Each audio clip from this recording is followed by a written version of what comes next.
Dr. Lisa Martinez rubbed her tired eyes and looked at the computer screen again. The numbers were still there, still making no sense. She had been working at the radio telescope for 12 hours straight, but this signal was different from anything she had ever seen before. The coffee in her cup had gone cold hours ago, but she did not care. The signal was coming from space, from a point 43 light-years away. It was not random noise like most signals from deep space. This one had a pattern, a structure that could only mean one thing. Someone or something was sending it on? She picked up her phone and called Kevin Brooks. He was her best friend and the only other person at the facility who would understand what she was looking at. The phone rang 3 times before he answered. "Lisa, do you know what time it is? Kevin, you need to get down here right now. I found something. Can it wait until morning?" "No, it cannot wait." "This is big, Kevin, really big," she heard him sigh. On the other end of the line. "Give me 20 minutes. Lisa went back to studying the signal while she waited. The more she looked at it, the more amazing it became. The signal was repeating every few hours, but each time it was slightly different. It was like someone was sending the same message over and over, but making small changes each time. When Kevin arrived, his hair was messy and he was wearing an old t-shirt and jeans. He looked annoyed until he saw the expression on Lisa's face. Then he became serious. "Show me what you found." Lisa pointed to the screen. "Look at this signal. It started 3 days ago, but I only noticed it tonight when I was going through the data. It is coming from the Lyra constellation, about 43 light-years away." Kevin sat down next to her and studied the numbers. His eyes grew wide as he began to understand what he was seeing. "This is not natural. I know. This is clearly artificial. Someone made this signal. I know." Kevin was quiet for a long moment. "Have you tried to decode it?" "I have been working on it for hours. Look at this part here. These numbers, they are mathematical, prime numbers, I think. And this section looks like it might be coordinates. They worked together through the night, drinking coffee and eating stale donuts from the break room. Slowly, piece by piece, they began to understand what the signal was telling them. The first part was indeed mathematical. Prime numbers, then the Fibonacci sequence, then more complex equations that proved whoever sent this signal understood advanced mathematics.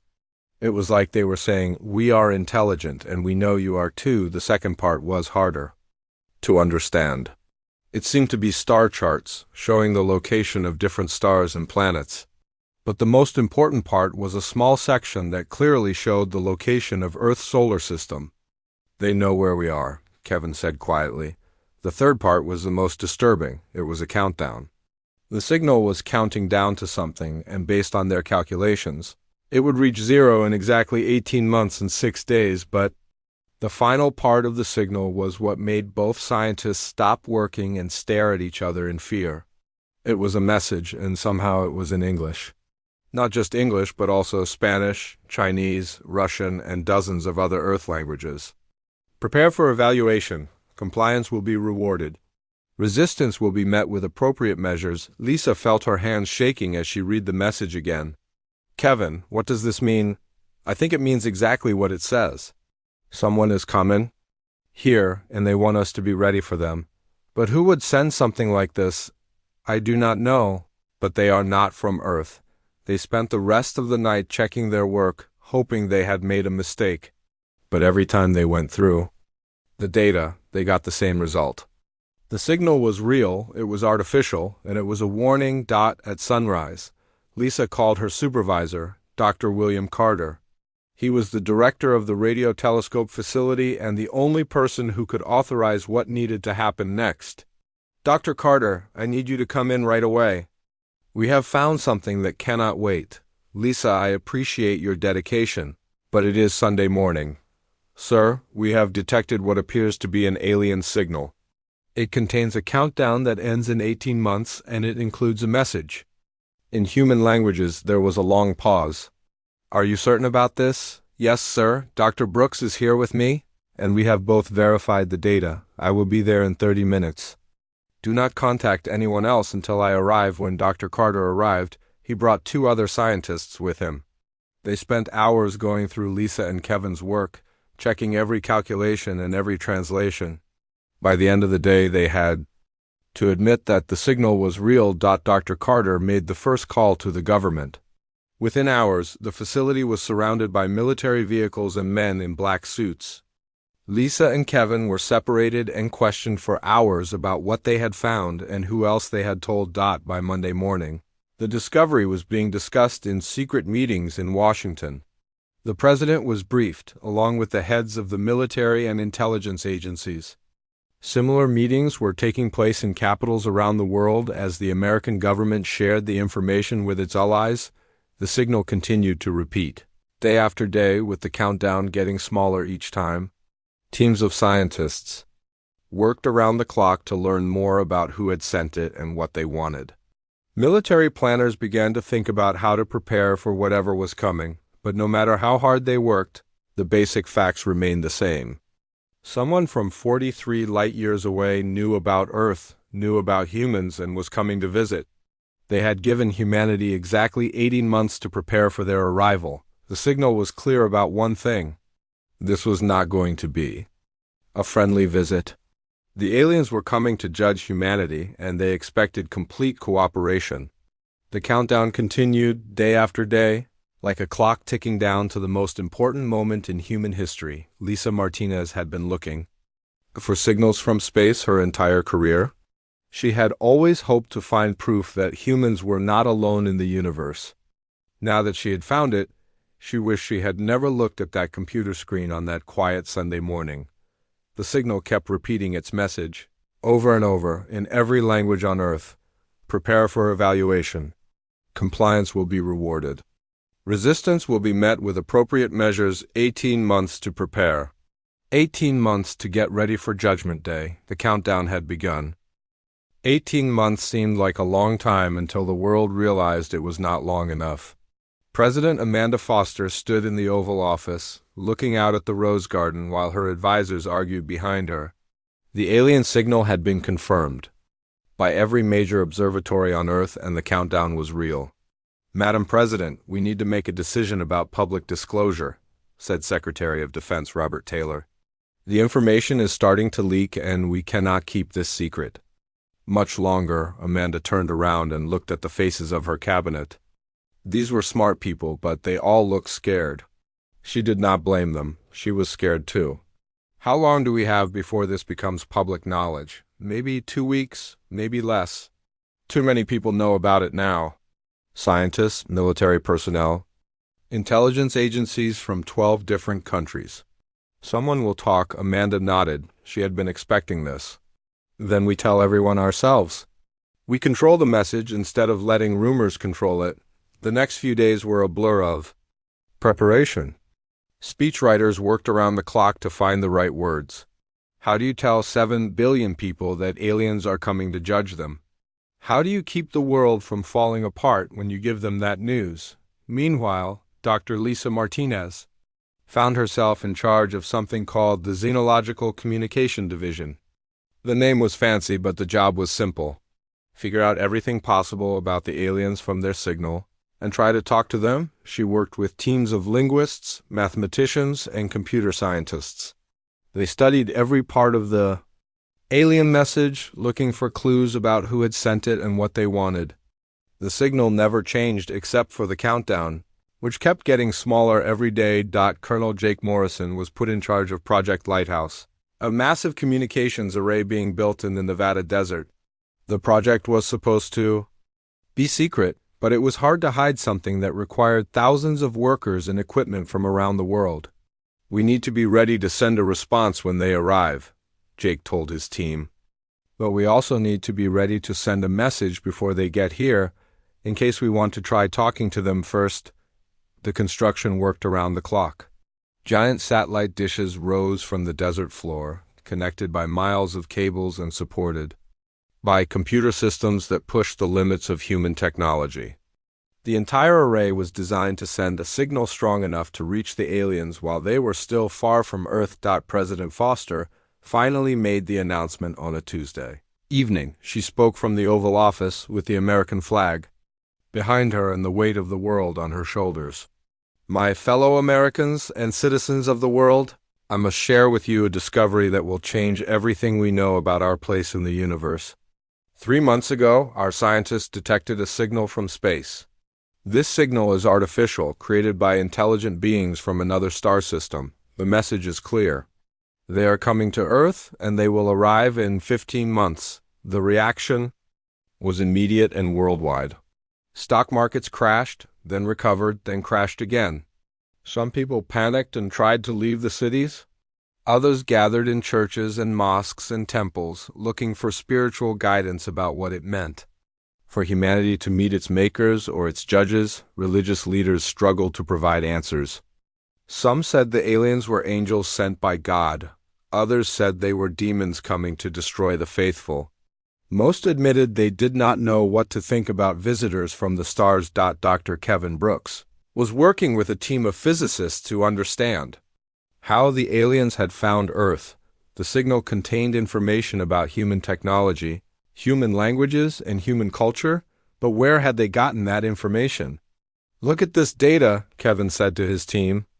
"They know about our television broadcasts, our radio signals, our satellite communications.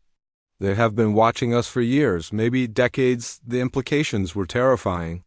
If the aliens had been studying humanity for a long time, they knew about human weapons, human tactics, and human weaknesses. They would arrive prepared for anything humans might try to do. Military leaders around the world began working together in ways that had never happened before. Old enemies became allies as everyone realized that this was not about countries or politics. This was about the survival of the human species. General Patrick Hayes led the coordination between American, European, Russian, and Chinese military forces. For the first time in history, all of humanity was on the same side. "We have to assume they're hostile," Patrick told the Joint Chiefs of Staff. The message talks about compliance and resistance. That does not sound like they are coming to be friends. Nuclear weapons were moved to new locations. Missile defense systems were upgraded and expanded. Underground bunkers were built or renovated to protect government leaders and critical personnel.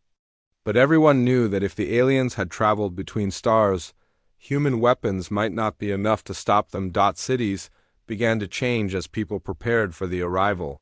Some families moved to rural areas, thinking they would be safer away from major population centers. Others stayed in the cities but built underground shelters and stockpiled food and water. The world economy struggled to adapt. Some businesses failed as people stopped buying things they did not need. Others thrived as demand exploded for survival. Supplies, emergency food, and anything that might help people prepare for the unknown. Dr. Martinez worked with teams around the world to create a response message. The debate was intense. Some countries wanted to send a message of welcome, hoping the aliens would be friendly if humans showed they were not a threat. Others wanted to send a warning, showing that humanity would fight back if attacked.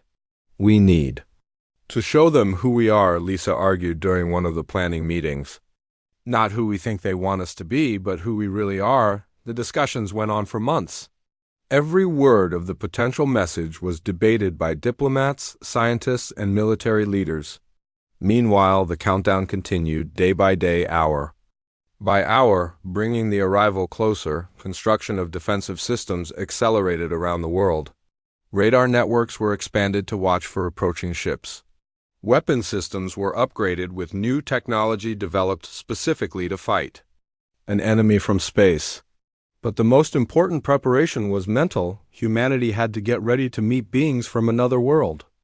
Beings who had the technology to travel between stars and the power to judge whether humans deserved to survive.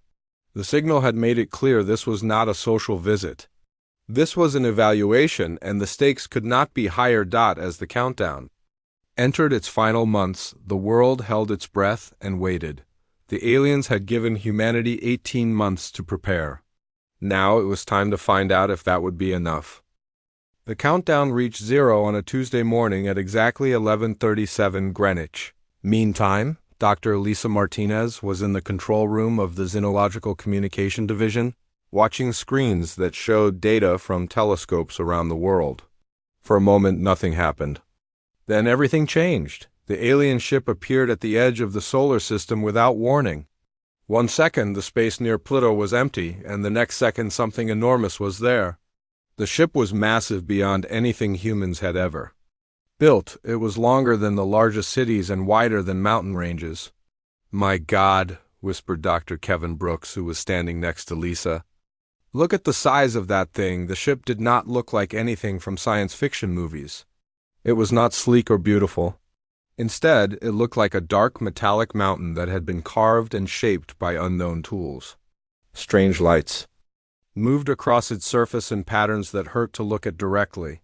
Admiral Susan Clark commanded the Earth Defense Fleet from her flagship, the EDS Defiance.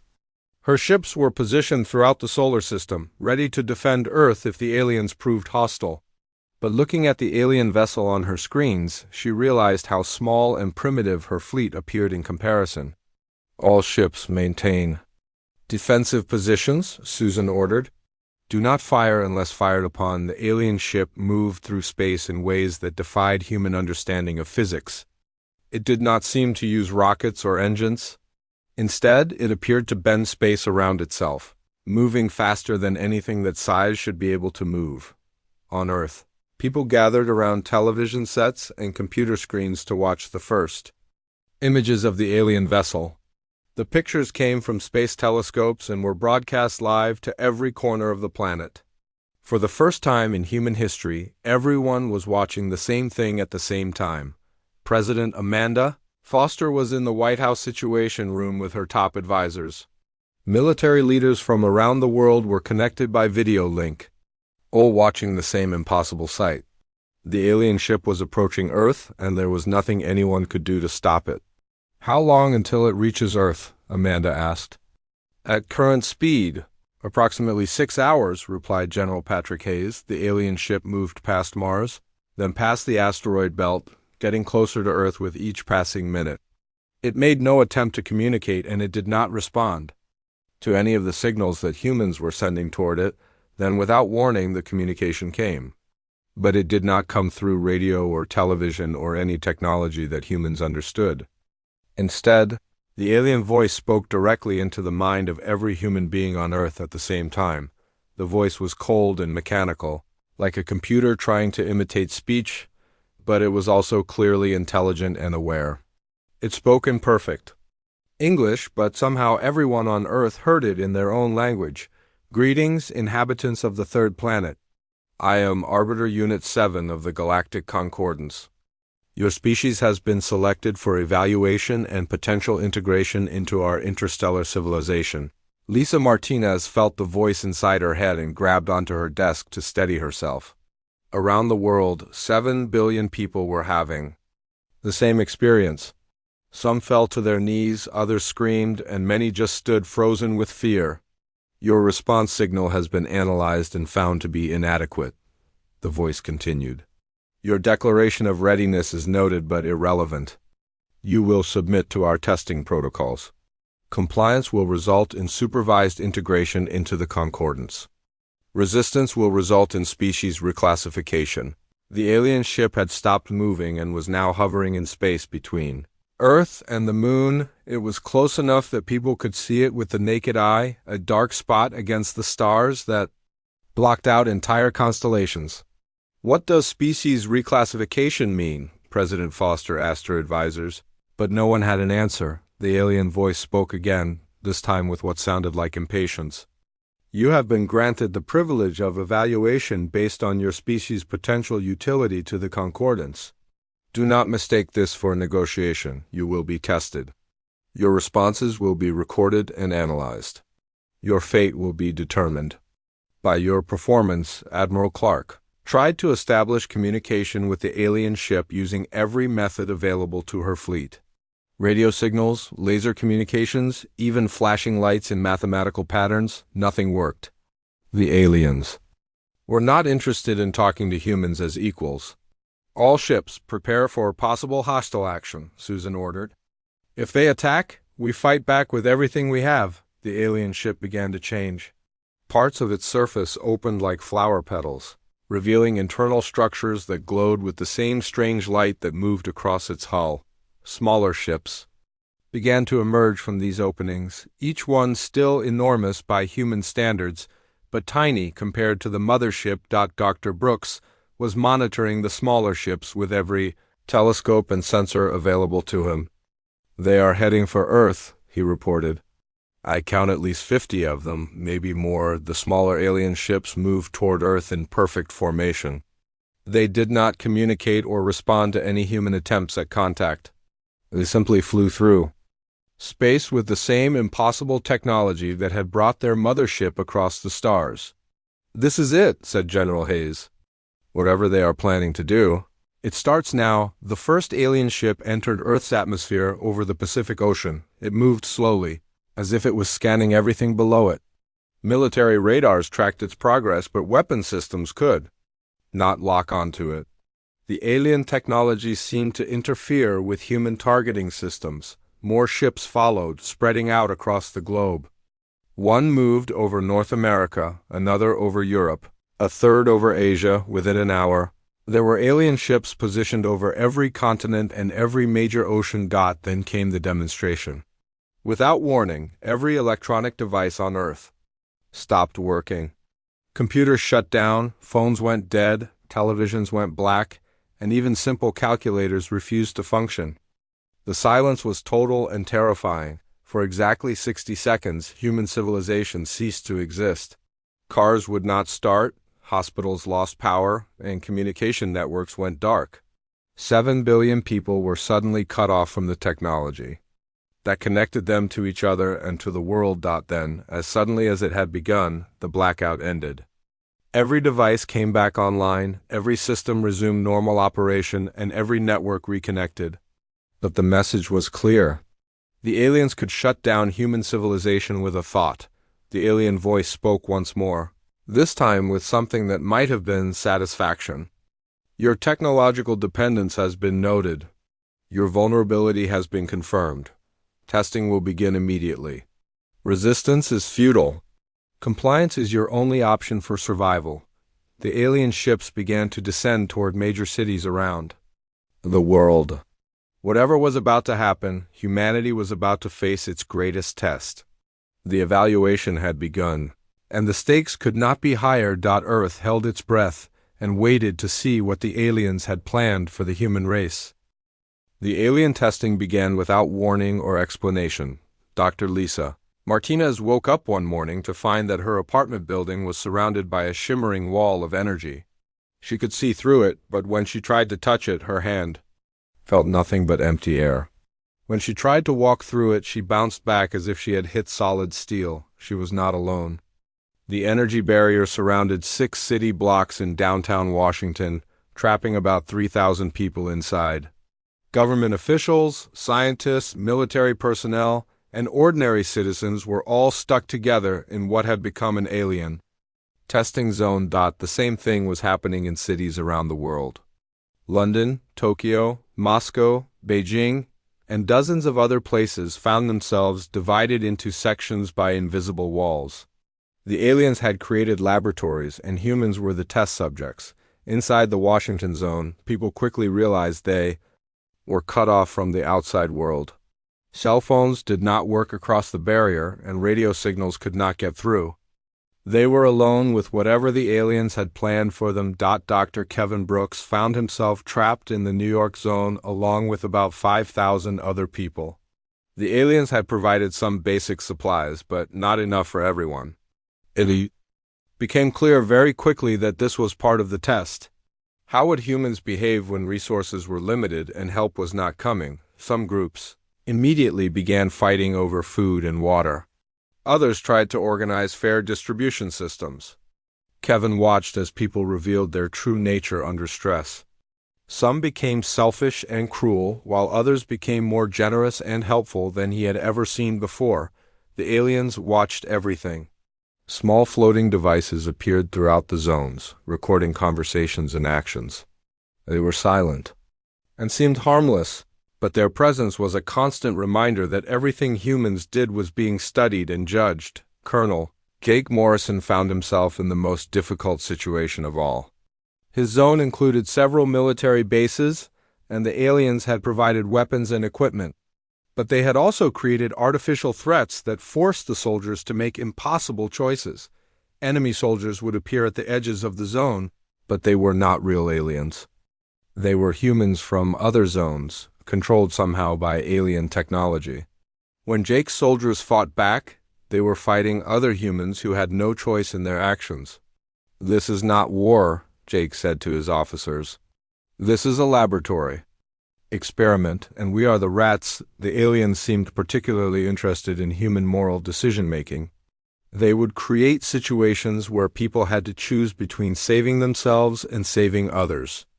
They would force leaders to make decisions that had no right answers. President Amanda Foster was trapped in a zone with several world leaders and thousands of civilians. The aliens presented them with a series of challenges that tested their leadership abilities. They would cut off water to one section of the zone unless the leaders agreed to reduce food supplies to another section. "They are not just testing our survival skills," Amanda told the other leaders. "They are testing our values. They want to see what we will sacrifice to stay alive." The tests became more complex as weeks passed. The aliens would move people between zones, separating families and friends.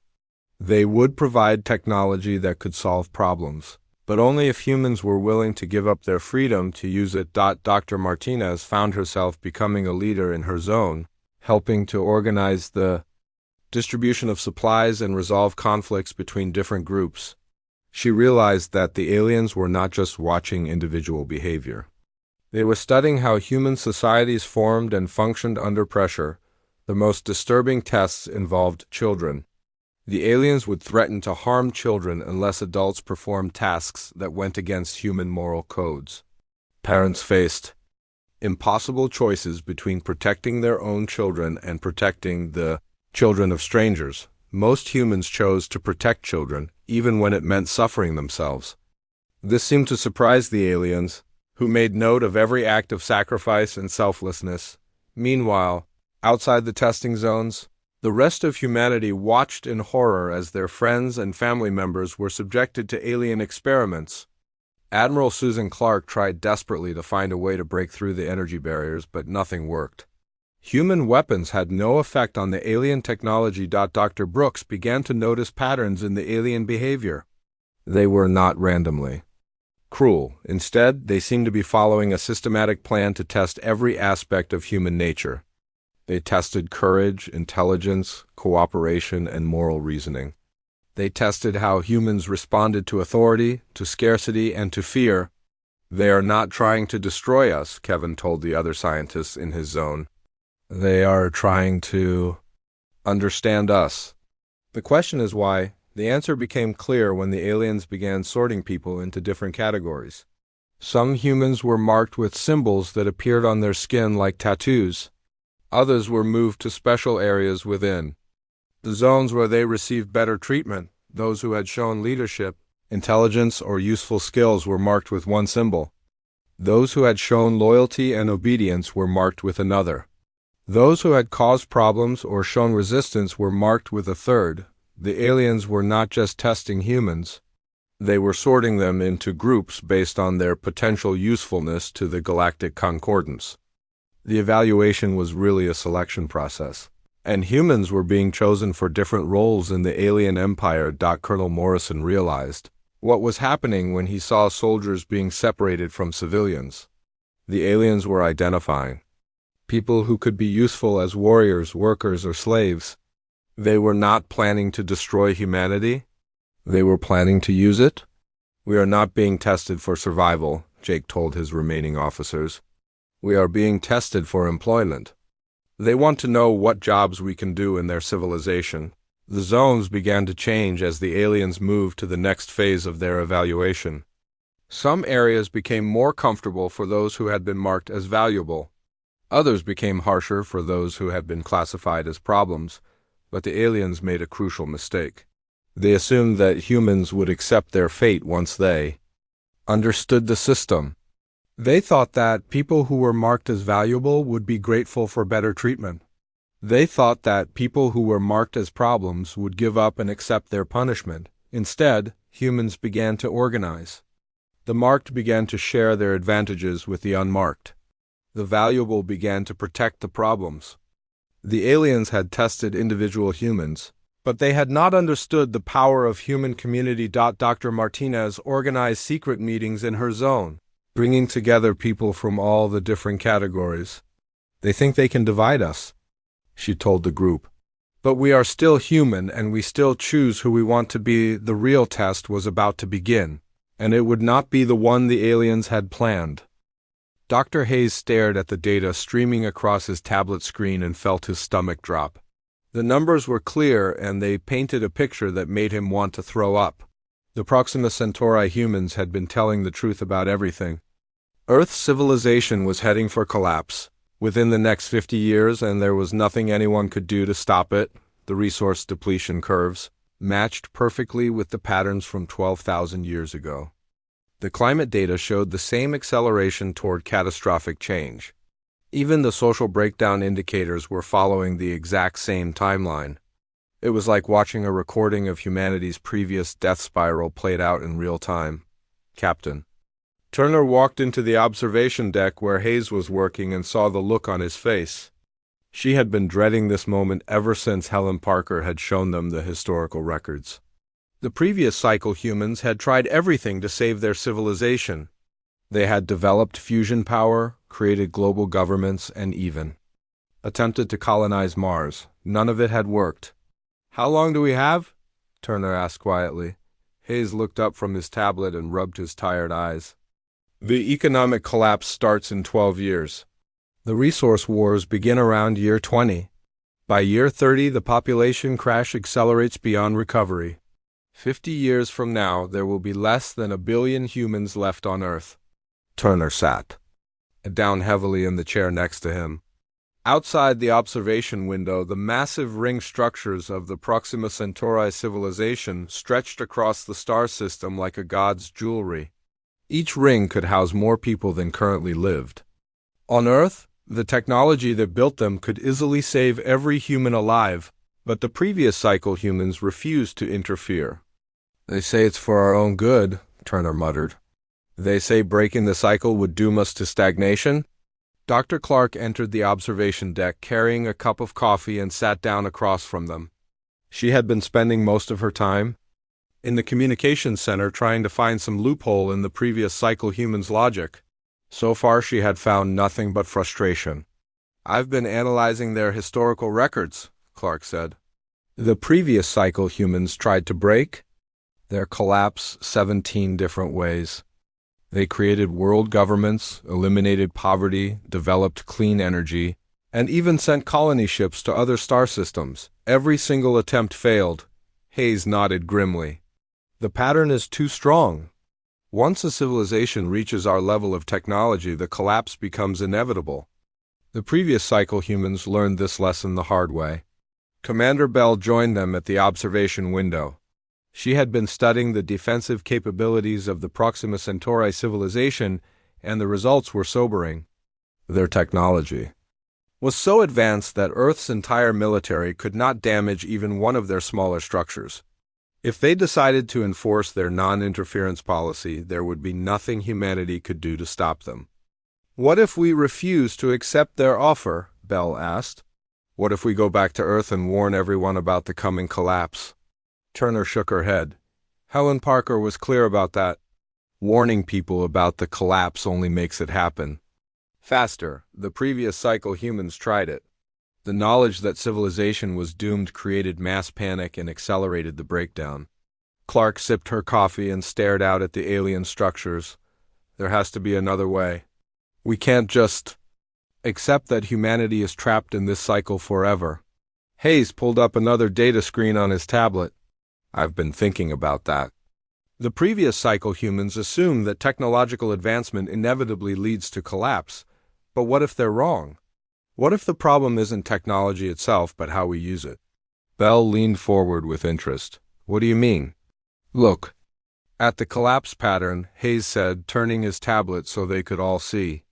"It's not really about running out of resources or destroying the environment. Those are just symptoms. The real problem is that civilizations become too complex for their own good. They develop technologies faster than they can adapt to them. Turner studied the data Hayes was showing them. You're saying the collapse happens because we can't handle our own success? Exactly, Hayes replied. The previous cycle humans developed fusion power, but they couldn't agree on how to distribute it. They created global communication networks, but they used them to spread misinformation and hatred. They built colony ships, but they couldn't decide who got to leave Earth. Clark set down her coffee cup with a thoughtful expression. So the technology itself isn't the problem? The problem is that we develop it within the same flawed social systems that created the need for it in the first place. Bell nodded slowly. The previous cycle humans escaped Earth, but they brought their old thinking with them. They built this massive civilization, but they still believe that collapse is inevitable. They're trapped in the same mental patterns that destroyed their homeworld. Hayes felt a spark of excitement as the pieces began to fall into place. What if we could break the cycle not by avoiding technological development, but by changing how we think about it? What if we could develop technology and social systems at the same pace? Turner stood up and began pacing around the observation deck. The previous cycle humans are offering us the same choice they were given: accept evacuation or face collapse. But maybe there's a third option they never considered. Clark pulled out her own tablet and began typing rapidly. I need to run some calculations. If we could somehow convince the previous cycle humans to share their technology gradually while we develop new social systems to handle it, we might be able to avoid both collapse and stagnation. Bell shook her head. Helen Parker was clear that they won't interfere with the natural cycle. They believe it's necessary for human evolution. Hayes smiled for the first time in weeks. But what if we could prove them wrong? What if we could show them that humanity can evolve beyond the cycle? Turner stopped pacing and looked at her crewmates. You're talking about something that's never been done before. Every previous attempt to break the cycle has failed. Because every previous attempt worked within the old paradigm, Clark said excitedly. The previous cycle humans tried to solve the collapse problem with the same thinking that created it. They used advanced technology to maintain the old social systems instead of developing new ones. Hayes pulled up another screen on his tablet. Look at this. The previous cycle humans developed asteroid mining, but they used it to maintain Earth's wasteful economic system. They created fusion power, but they used it to support the same consumption patterns that were destroying the planet. Bell studied the data with growing understanding. They never questioned the fundamental assumptions of their civilization. They just tried to make it more efficient. Turner sat back down and looked at each of her crewmates in turn. So what are you proposing? That we go back to Earth and somehow convince 7 billion people to completely change how they think about everything. Clark smiled. Not convince, demonstrate. We show them that there's another way by actually doing it. Hayes nodded enthusiastically. The Endeavour crew becomes the proof of concept. We return to Earth not as refugees from a dying world, but as pioneers of a new kind of civilization. Bell frowned. The previous cycle humans will never allow that. They'll stop us before we can even try. Turner stood up again, but this time her posture was different. She looked like a captain who had found her mission. Then we'll have to prove to them that we're ready for the responsibility. We'll have to show them that this cycle of humanity is different from all the others. Clark closed her tablet and looked at her friends. It's going to require everything we have. We'll need to develop new technologies, new social systems, and new ways of thinking all at the same time. Hayes grinned. That's exactly what makes it worth trying. If we succeed, we don't just save our civilization. We prove that humanity can evolve beyond its own limitations. Bell nodded grimly. And if we fail, we'll have failed attempting something greater than mere survival. Turner looked out at the massive structures of the Proxima Centauri civilization one last time. Then we're agreed. We return to Earth not to accept the cycle, but to break it. We show the previous cycle humans that this time humanity chooses evolution over extinction. The 4 crewmates stood together at the observation window, watching the alien sunset behind the ring structures. Tomorrow they would begin the most important mission in human history. They would return to Earth carrying not just warnings about the coming collapse, but the tools and knowledge needed to transcend it completely.